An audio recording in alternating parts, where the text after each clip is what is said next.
나이 들어감에 따라 많은 것들이 변화합니다. 외모도, 체력도, 건강 상태도 달라집니다. 하지만 이러한 변화를 부정적으로만 바라볼 필요는 없습니다.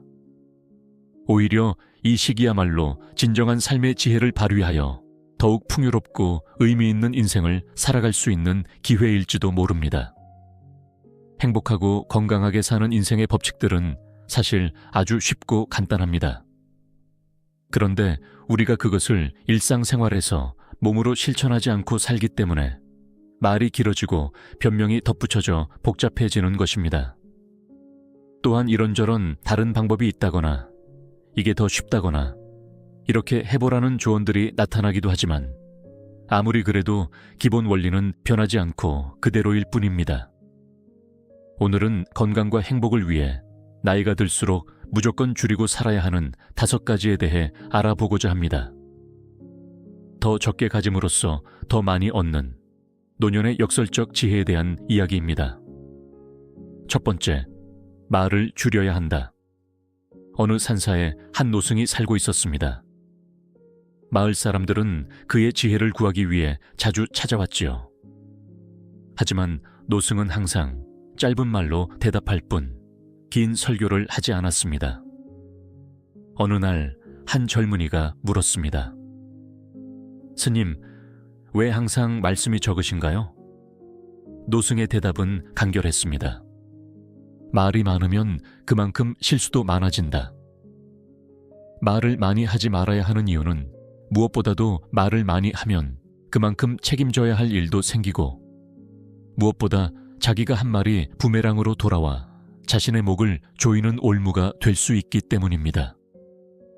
옛 속담에 말 한마디로 천냥 빚을 갚는다는 말이 있는 반면 말 한마디로 천냥 빚을 진다는 말도 있지요. 우리의 말은 그만큼 강력한 힘을 가지고 있습니다. 그렇다고 무조건 입 다물고 말을 하지 말라는 것이 아닙니다.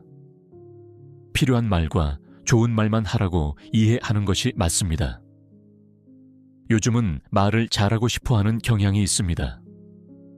하지만 정작 말을 잘하기 위해서는 일단 잘 들어야 하는데 그것이 쉽지 않습니다. 오히려 많은 사람들이 대화를 독점하려고 합니다. 말을 독점하는 사람은 대화할 줄 모르는 사람이고 함께 앉아있는 사람을 배려할 줄 모르는 사람입니다. 말을 독점하면 자연스럽게 적이 많아지기 마련입니다. 대화는 주고받는 것이어야 하는데 한쪽에서만 계속 말하면 상대방은 소외감을 느끼게 됩니다. 하지만 말 많이 하지 말라고 그 뜻을 왜곡해서 대화를 아예 단절하는 것은 옳지 않습니다. 쓸데없는 말을 줄이라는 것이지 대화가 필요한 사람과 대화를 단절하는 것은 본인 편한 대로만 행동하는 것입니다.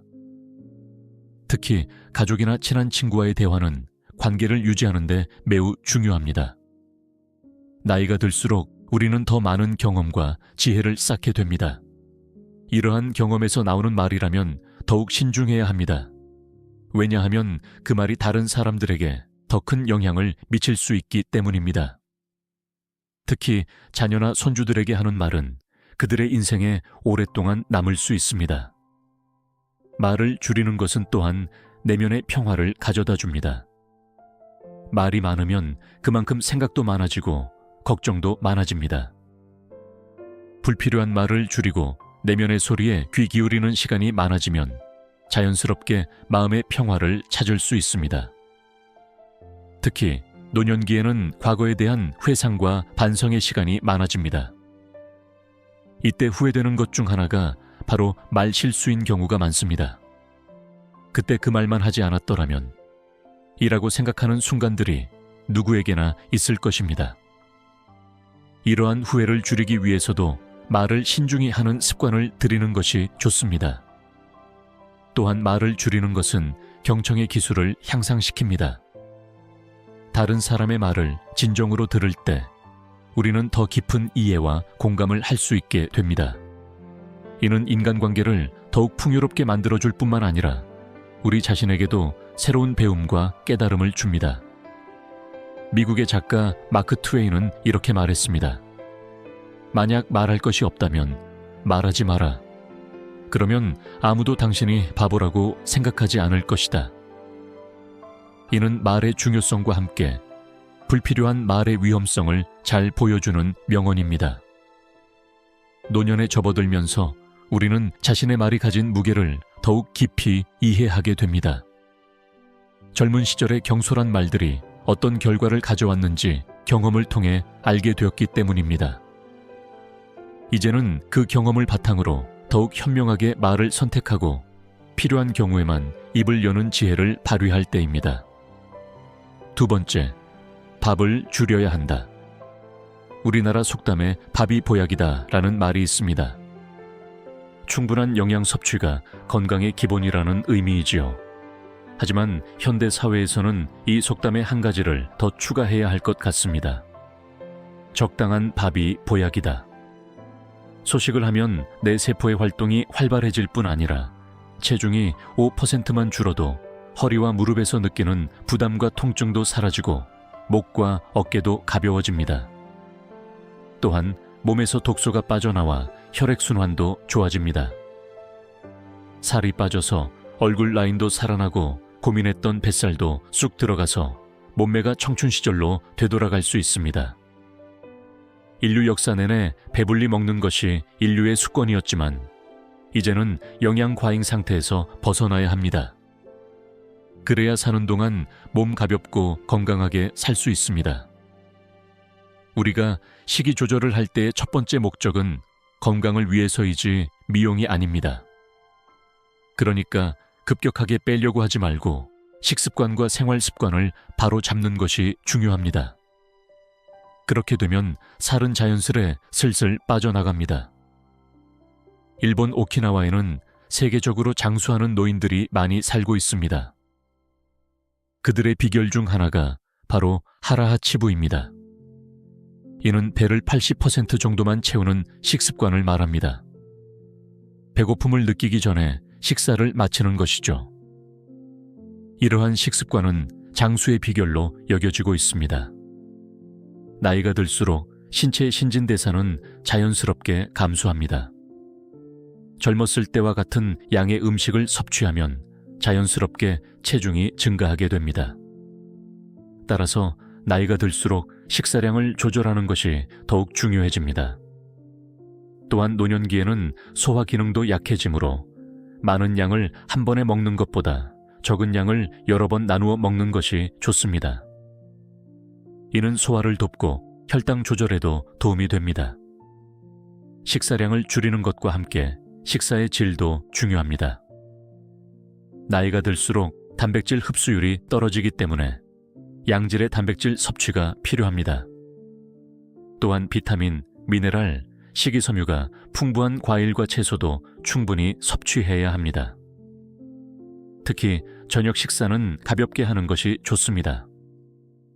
신체 활동이 줄어드는 저녁 시간에 과식을 하면 소화가 잘 되지 않고 수면의 질도 떨어질 수 있습니다.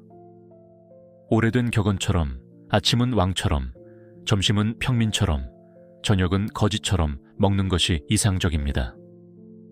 물을 충분히 마시는 것도 중요합니다. 나이가 들면 갈증을 느끼는 감각이 둔해져서 자연스럽게 수분 섭취가 줄어들기 쉽습니다. 하지만 충분한 수분 섭취는 신진대사를 촉진하고 노폐물 배출을 도우며 피부 건강에도 좋습니다.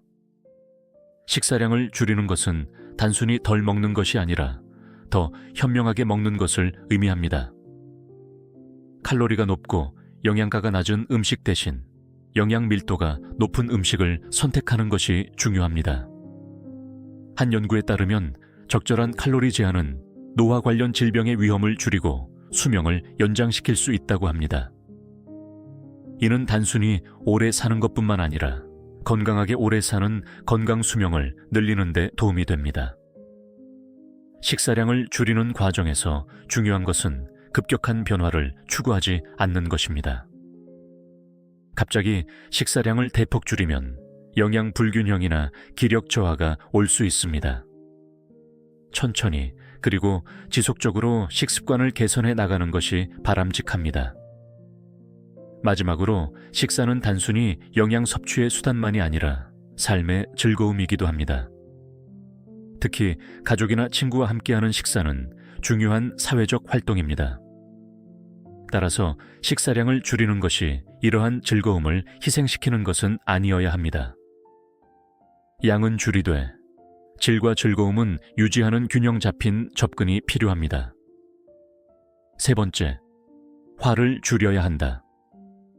초등학교 시절 선생님께서 들려주신 이야기가 있습니다.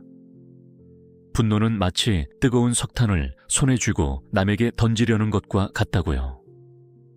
결국 가장 먼저 그리고 가장 크게 화상을 입는 것은 자기 자신이라는 교훈이었습니다. 분노는 단순히 성이 나는 상태가 아니라 복잡한 감정들의 뒤섞임입니다. 미워하는 마음, 좋아하는 마음, 싫어하는 마음, 미안한 마음, 당황스러움, 자신에 대한 방어 심리, 불안함, 피곤함 등이 뒤섞여 표출되는 경우가 많습니다. 감정이라는 것이 사람과의 관계에서 생기는 것이고, 사람에 대한 감정이 다층 구조로 복잡해서 한 가지로 딱 잘라 명쾌하게 정의되지 않는 경우가 많습니다. 그래서 자기 스스로도 자기 감정을 모를 때가 많습니다. 자기 스스로도 잘 모르겠는 이 감정에 대해서 즉각적으로 반응하지 않는 것이 현명한 사람이 되는 길입니다. 이걸 못하면 화낼 상황도 아니고 화낼 분위기도 아닌데 그냥 화를 내버리게 됩니다. 공자는 화가 날 때는 그것으로 인해 닥칠 수 있는 어려움을 먼저 생각해야 한다고 말합니다. 화를 내서 세상에서 해결되는 일이 있으면 좋지만 해결되는 일은 오히려 하나도 없습니다. 화를 불쑥 내서 뜻대로 되는 일이 있다면 좋겠지만 안타깝게도 일이 해결되기는커녕 고통만 남기 쉽습니다. 화내면 분위기가 그냥 서해지고 했던 일은 덩그러니 그대로 방치되고 있고 그것이 사기인 줄 알면서도 눈 감아주고 자신의 이익만 생각하다가 더 큰 화를 입기도 합니다. 춘추시대 초나라의 철학자이자 도덕경의 저자인 노자는 지족불욕 지지불태라 했습니다. 만족할 줄 알면 욕을 당하지 않고 적당할 때 멈출 줄 알면 위태롭지 않다는 말입니다. 나이가 들수록 화를 내는 것이 건강에 미치는 영향은 더욱 커집니다. 화가 날 때 우리 몸에서는 스트레스 호르몬인 코르티솔과 아드레날린이 분비됩니다. 이는 혈압을 높이고 심장 박동수를 증가시키며 면역 체계를 약화시킵니다. 특히 고혈압이나 심장 질환이 있는 노인들에게는 더욱 위험할 수 있습니다. 또한 만성적인 분노는 우울증, 불안장애, 수면장애 등 다양한 정신건강 문제를 악화시킬 수 있습니다. 이는 삶의 질을 크게 저하시키는 원인이 됩니다. 하지만 화를 줄이는 것이 감정을 억압하라는 의미는 아닙니다. 오히려 건강한 방식으로 감정을 표현하고 관리하는 법을 배우는 것이 중요합니다. 불쾌한 감정이 생길 때 잠시 멈추고 숨을 깊게 들이쉬는 것만으로도 즉각적인 분노 반응을 줄일 수 있습니다. 화가 났을 때 도움이 되는 방법 중 하나는 타임아웃입니다. 상황에서 잠시 벗어나 감정을 진정시키는 시간을 갖는 것이죠. 이는 충동적인 반응을 줄이고 더 냉정하게 상황을 판단할 수 있게 해줍니다. 또한 정기적인 운동, 명상, 깊은 호흡 등은 전반적인 스트레스 수준을 낮추고 분노를 관리하는 데 도움이 됩니다. 이러한 활동들은 마음의 평화를 가져다 줄 뿐만 아니라 전반적인 건강 상태도 개선시킵니다. 분노를 관리하는 또 다른 방법은 감사하는 마음을 기르는 것입니다. 매일 감사한 일들을 생각하며 하루를 마무리하면 전반적인 정서적 웰빙이 향상되고 부정적인 감정이 줄어듭니다. 나이가 들수록 우리는 더 많은 경험을 통해 인생의 넓은 그림을 볼 수 있게 됩니다. 이런 관점에서 보면 일상의 작은 일들에 화를 내는 것이 얼마나 무의미한지 깨닫게 됩니다. 이 일이 5년 후에도 중요할까라고 자문해보면 대부분의 분노는 그리 오래 가지 않는다는 것을 알 수 있습니다. 노년기는 마음의 평화와 내적 조화를 찾는 시기입니다. 화를 줄이고 마음의 평화를 유지할 때 우리는 더 충만하고 의미 있는 삶을 살 수 있습니다. 작은 일에 화를 내며 에너지를 소모하기보다는 그 에너지를 긍정적인 활동과 관계에 투자하는 것이 훨씬 더 보람찬 선택일 것입니다. 네 번째, 욕심을 줄여야 한다. 현대 사회에서 우리는 끊임없이 더 많은 것을 원하도록 유혹받습니다. 더 큰 집, 더 좋은 차, 더 많은 여행, 더 높은 지위. 그러나 나이가 들면서 깨닫게 되는 중요한 진리 중 하나는 바로 적게 가질수록 더 자유롭다는 것입니다.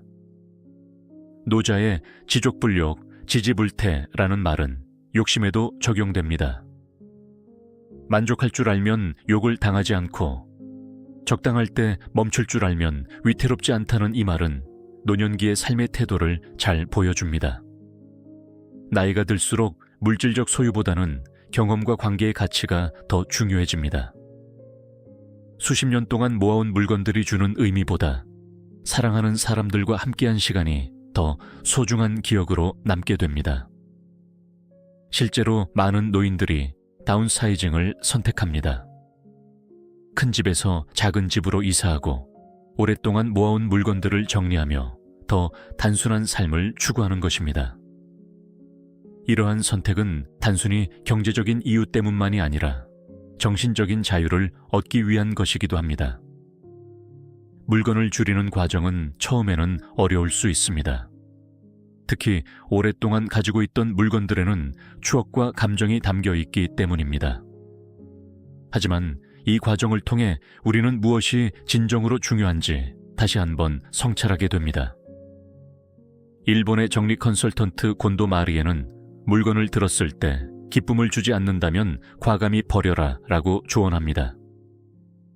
이는 단순히 물리적인 공간을 정리하는 것을 넘어 마음의 공간도 정리하는 지혜를 담고 있습니다. 욕심을 줄이는 것은 물질적인 측면에만 국한되지 않습니다. 다른 사람의 인정을 받고자 하는 욕심, 모든 일을 완벽하게 통제하려는 욕심, 항상 옳아야 한다는 욕심 등 다양한 형태의 욕심을 내려놓을 때 진정한 자유를 경험할 수 있습니다. 특히 노년기에는 건강의 변화, 관계의 변화 등 많은 변화를 경험하게 됩니다. 이런 변화를 통제하려는 욕심을 내려놓고 있는 그대로 받아들이는 법을 배울 때 평온함을 찾을 수 있습니다.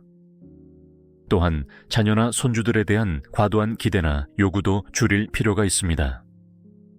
그들의 삶은 그들의 것이며 우리의 욕심으로 그들에게 부담을 주는 것은 오히려 관계를 해칠 수 있습니다.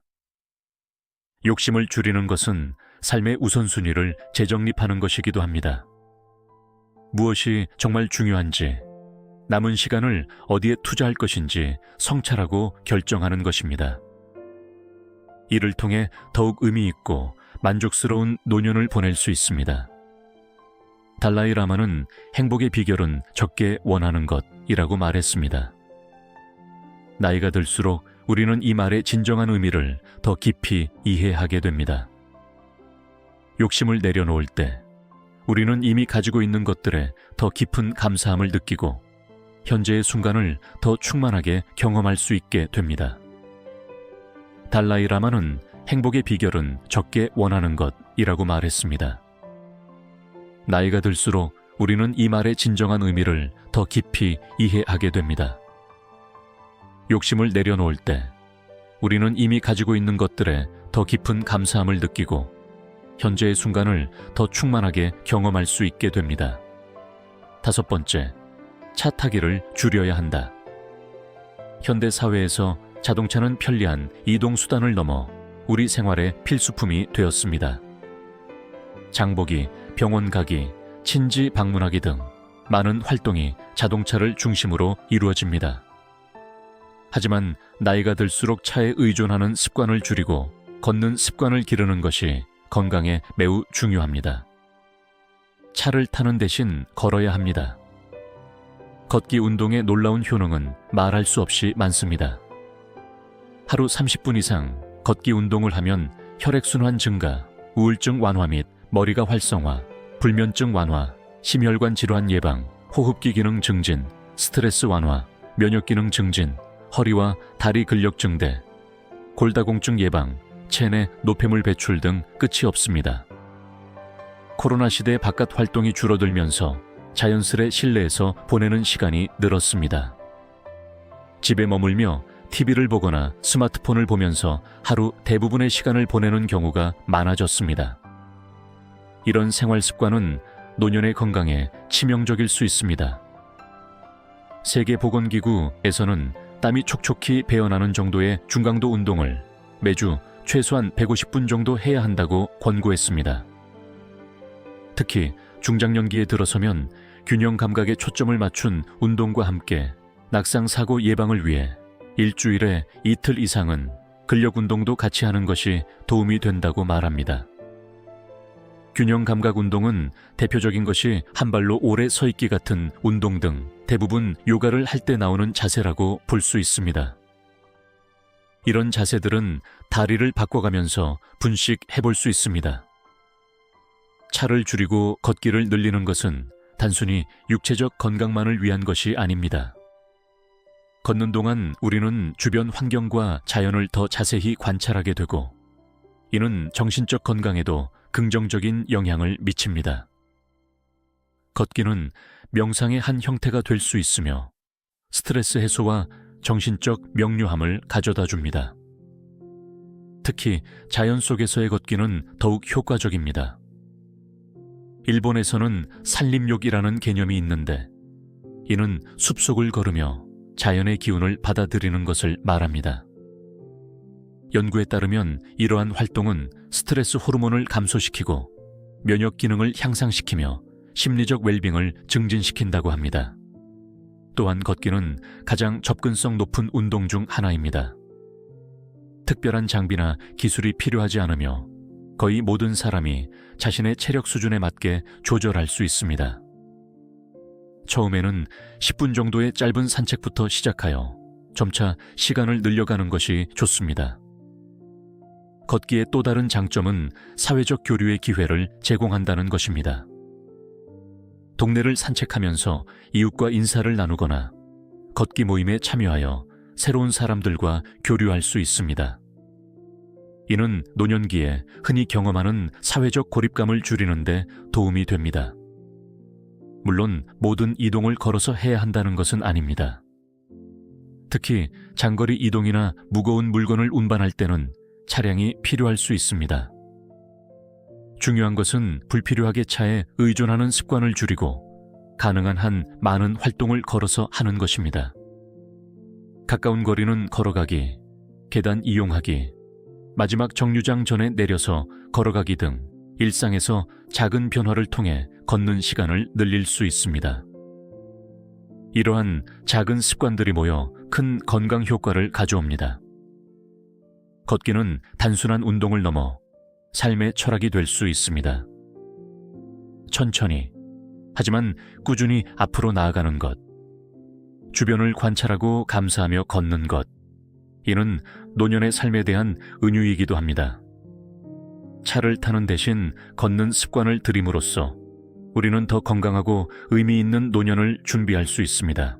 지금까지 나이가 들수록 줄여야 할 5가지인 말, 밥, 화, 욕심, 차 타기에 대해 살펴보았습니다.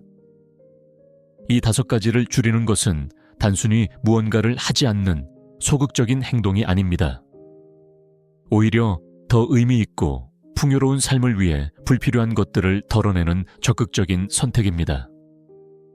미국의 작가 헨리 데이비드 소로우는 단순화하라, 단순화하라, 단순화하라 라고 말했습니다. 그는 월든 호수에서의 자급자족 생활을 통해 단순한 삶의 가치를 몸소 실천했습니다. 나이가 들수록 우리도 이러한 지혜를 깨닫게 됩니다. 덜어냄으로써 더 얻는다는 역설적 진리를 말이죠. 우리 현대 사회는 끊임없이 더 많이 가질 것을 권장합니다. 더 많은 소유, 더 많은 성취, 더 많은 경험. 하지만 이러한 더하기의 삶은 종종 우리를 지치게 하고 정작 중요한 것들에 집중하지 못하게 만듭니다. 노년기는 이러한 더하기의 패러다임에서 벗어나 빼기의 지혜를 발휘할 때입니다. 불필요한 말을 줄이고 경청에 집중함으로써 더 깊은 관계를 맺을 수 있습니다. 적절히 밥을 줄임으로써 더 건강한 몸을 유지할 수 있습니다. 화를 줄임으로써 더 평화로운 마음을 얻을 수 있습니다. 욕심을 줄임으로써 더 큰 자유를 경험할 수 있습니다. 그리고 차 타기를 줄이고 걷기를 늘림으로써 더 활기찬 노년을 준비할 수 있습니다. 이러한 줄이는 삶은 자연과도 조화를 이룹니다. 계절의 변화를 생각해 보세요. 가을이 되면 나무는 잎을 떨어뜨립니다. 이는 겨울을 나기 위한 지혜입니다. 불필요한 것을 덜어냄으로써 생존에 꼭 필요한 에너지를 보존하는 것이죠. 나이가 들수록 우리도 이러한 자연의 지혜를 배울 필요가 있습니다. 또한 줄이는 삶은 우리에게 진정으로 중요한 것에 집중할 수 있는 여유를 줍니다. 프랑스의 비행사이자 작가인 생텍쥐페리는 완벽함이란 더 이상 더할 것이 없을 때가 아니라 더 이상 뺄 것이 없을 때 도달한다고 말했습니다. 이는 디자인의 원칙이기도 하지만 삶의 원칙으로도 적용될 수 있습니다. 줄이는 삶은 또한 환경적으로도 지속 가능한 삶입니다. 적게 소비하고 적게 쓰레기를 만들고 적게 자원을 사용함으로써 우리는 다음 세대에게 더 나은 세상을 물려줄 수 있습니다. 이는 노년의 중요한 사명이기도 합니다. 그러나 줄이는 삶이 모든 즐거움과 풍요로움을 포기하는 금욕주의적 삶을 의미하는 것은 아닙니다. 오히려 진정으로 가치 있는 것들을 더 깊이 누리기 위해 불필요한 것들을 덜어내는 것입니다. 이는 마치 정원사가 꽃을 더 아름답게 피우기 위해 필요한 가지치기를 하는 것과 같습니다. 덜어내는 삶의 미학은 동양 철학에서도 찾아볼 수 있습니다. 선의 사상은 단순함과 비움을 통한 깨달음을 강조합니다. 차 문화 역시 불필요한 것을 덜어내고 본질에 집중하는 미학을 보여줍니다. 이러한 전통적 지혜는 현대 사회에서도 여전히 유효합니다. 나이가 들수록 시간은 더욱 소중해집니다. 줄이는 삶은 이 소중한 시간을 어떻게 사용할 것인지에 대한 지혜로운 선택입니다. 불필요한 것들에 시간을 낭비하지 않고 진정으로 의미 있는 일에 시간을 투자하는 것입니다. 우리가 앞서 살펴본 5가지를 줄이는 것은 단지 제약이나 절제가 아니라 더 풍요로운 삶을 위한 준비입니다. 그렇다면 이러한 줄이기를 통해 우리는 무엇을 더 얻을 수 있을까요? 말을 줄임으로써 우리는 더 깊은 대화의 가치를 발견할 수 있습니다. 말수가 적은 사람의 말은 오히려 더 큰 무게를 갖습니다. 불필요한 말을 줄이고 정말 필요한 말만 할 때 그 말은 더욱 강력한 영향력을 갖게 됩니다. 또한 경청의 시간이 늘어나면서 다른 사람의 이야기에서 새로운 통찰과 배움을 얻을 수 있습니다. 밥을 줄임으로써 우리는 음식의 진정한 맛을 더 예민하게 느낄 수 있습니다. 양보다 질에 집중하게 되면 같은 음식도 더 감사하게 느껴지고 더 깊은 만족감을 줍니다. 또한 적절한 식사량은 소화를 돕고 전반적인 신체 기능을 향상시켜 더 활기찬 노년을 가능하게 합니다. 화를 줄임으로써 우리는 더 평화로운 마음과 더 건강한 관계를 얻을 수 있습니다. 분노는 우리의 에너지를 소모시키고 주변 사람들과의 관계를 해치기 쉽습니다. 반면 평정심을 유지할 때 우리는 더 현명한 결정을 내리고 주변 사람들과 더 조화로운 관계를 맺을 수 있습니다. 욕심을 줄임으로써 우리는 이미 가지고 있는 것들에 대한 더 깊은 감사함을 느낄 수 있습니다. 항상 더 많은 것을 원하는 마음은 현재의 행복을 방해합니다. 하지만 현재에 만족하는 법을 배울 때 우리는 일상의 작은 기쁨들을 더 풍요롭게 경험할 수 있습니다. 차 타기를 줄이고 걷기를 늘림으로써 우리는 더 건강한 신체와 더 명료한 정신을 얻을 수 있습니다. 걷는 동안 우리는 주변 환경을 더 자세히 관찰하게 되고 이는 새로운 발견과 감사의 기회를 제공합니다. 또한 걷기는 자연스러운 명상이 되어 마음의 평화와 명료함을 가져다 줍니다. 이처럼 줄이는 삶은 단순히 무언가를 포기하는 것이 아니라 더 높은 가치와 더 깊은 만족을 위한 선택입니다.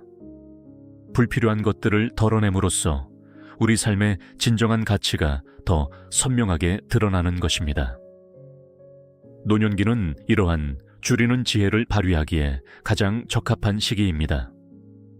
왜냐하면 우리는 이미 많은 것을 경험하고 많은 것을 소유해 보았으며 그것들이 가져다주는 진정한 행복의 크기를 알게 되었기 때문입니다.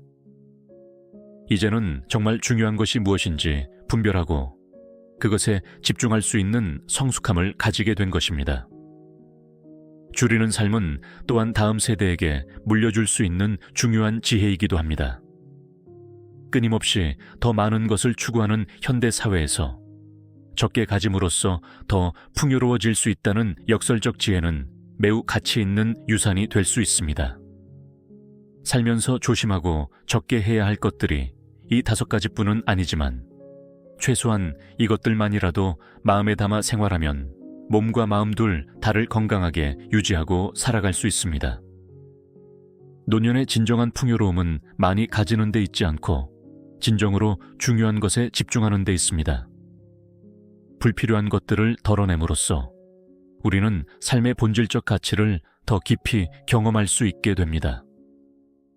이러한 줄이는 삶의 원칙들은 하루아침에 완벽하게 실천할 수 있는 것이 아닙니다. 작은 변화부터 시작하여 점진적으로 생활 속에 통합해 나가는 것이 중요합니다. 때로는 실패하고 옛 습관으로 돌아갈 수도 있지만 그건 역시 배움의 과정으로 받아들이면 됩니다. 마지막으로 나이 들면 끝이 아닌 새로운 시작입니다. 더 적게 가짐으로써 더 많이 누리는 노년의 역설적 지혜를 실천할 때 우리는 인생의 가을과 겨울을 더욱 아름답고 의미 있게 보낼 수 있을 것입니다. 오늘 영상을 보신 모든 분들의 몸과 마음이 항상 건강하시길 진심으로 바랍니다.